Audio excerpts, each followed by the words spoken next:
There are certain rules which one must follow when making a game. There must be a main character who has some abilities that allow them to traverse the world, and there must, in fact, be a world to traverse. There should also be some kind of a story, whether it's clearly laid out or more subtle. And finally, there should be a reward of some kind, whether that be a princess in a castle or the pride of being able to brag to your friends. Developer Nomada Studios' 2018 release, Gris, bent several of these rules and left stunned the relatively few players who picked it up.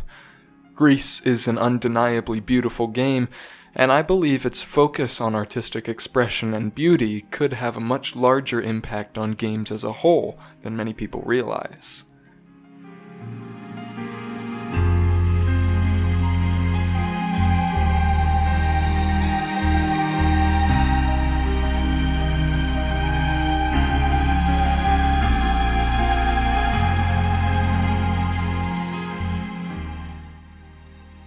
In order to talk about the impact that the game had, we have to first break down the game itself. I believe that the story of this game is secondary to the experience of playing it, so I'll be spoiling some of the story beats. I enjoyed the game just as much on my second playthrough where I knew its entire plot as I did on my first blind playthrough, so spoilers shouldn't be too big of a concern for anyone who's interested in playing the game. The game opens on a delicate, almost pixie-like girl singing her heart away in the palm of a gigantic stone statue. Eventually, our girl tries to hit a note and finds herself unable, and it quickly becomes obvious that she's losing her voice.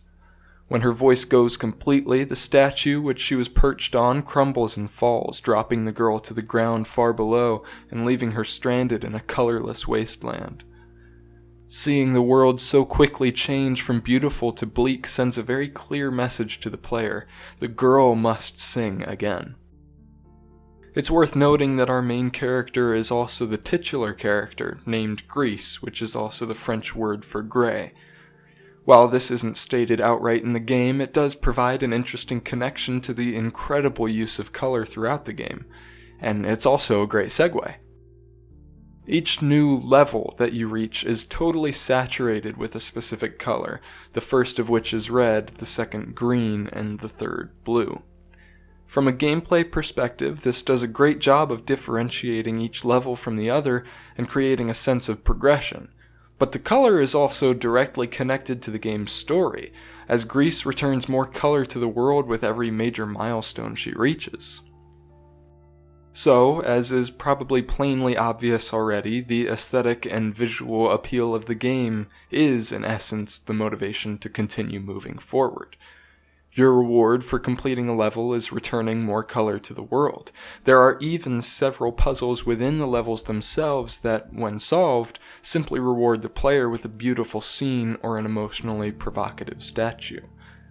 I won't say exactly what the final reward for completing the entire game is, but I will confirm that it follows the same precedent set by the other rewards.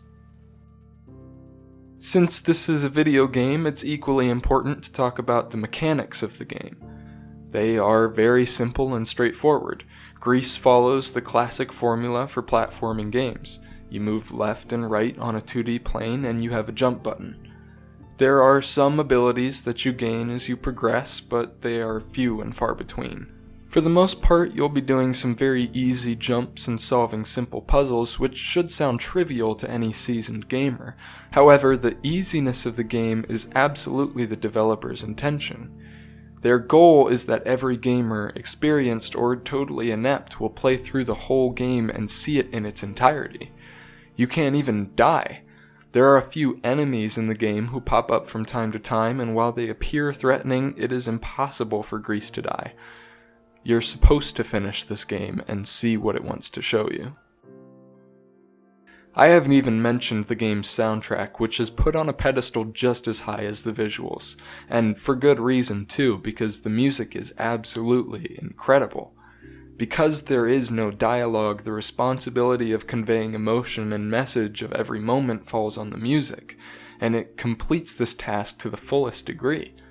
There were several moments where the combination of visuals and sounds legitimately gave me chills, goosebumps, and everything.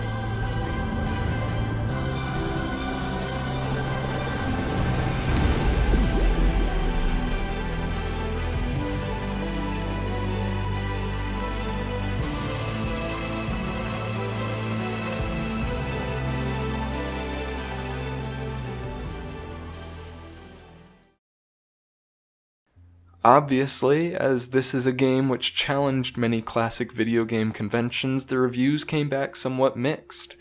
I actually learned about the game through an enthusiastic review from Polygon.com, who gave the game a Polygon Recommends, or their highest award for their favorite games. This review was mostly focused on the game's story and potential metaphors for depression, saying it was about, quote, the fear we live with and finding the voice to defeat it, which was a bold enough claim to sell me on the game. The Washington Post gave the game a similarly positive review, calling it one of the most visually arresting games of this or any year. However, even with these rave reviews from trustworthy sources, I think what really put the nail in the coffin for me was the overwhelmingly positive review score on Steam, which is based solely on the reviews of users who have purchased the game. I was under the impression that this was a universally adored game. It was only after I completed the game that I realized how many people were not so keen on the game. IGN, one of the most well-respected and oft-cited gaming websites, gave Gris a 6.5 out of 10, saying that beauty is only skin deep and complaining about the simplicity of the gameplay and puzzles. Rock Paper Shotgun, another fairly established and reputable gaming website, gave the game a very mixed review, stating that, quote, Gris's beauty is terribly, painfully obvious, and claiming that the thinly veiled metaphors used throughout the game were vaguely patronizing. So there was clearly a disagreement about the overall quality of the game in the reviewers' community. A very reasonable argument would be that Gris simply isn't the type of game that everybody enjoys, and there's no reason for reviewers to praise games that they don't personally find praiseworthy. And perhaps remarkably, this is an argument that I absolutely agree with, because Gris is a strange game that many people either won't understand or won't be interested in. This is especially true for gamers who have certain expectations for their games already. However, I would argue that Gris was not made for the mainstream gamer, but rather for the artists and art connoisseurs of the world.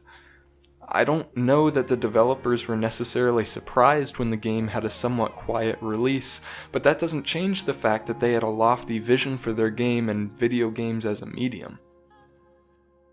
As I stated before, Gris is an utterly beautiful game, but not in the ways that Uncharted 4 or The Witcher 3 are beautiful. The driving force behind Gris is beauty, and the reward for completing it is the sense of awe at having experienced something so beautiful. It is an experiment in the shape of a video game and an investigation into video games as an art form rather than as pure entertainment. And if other games follow its lead, I believe Gris could be the catalyst for a dramatic shift in how we make and consume video games, opening up a world of opportunity for creativity and artistic expression.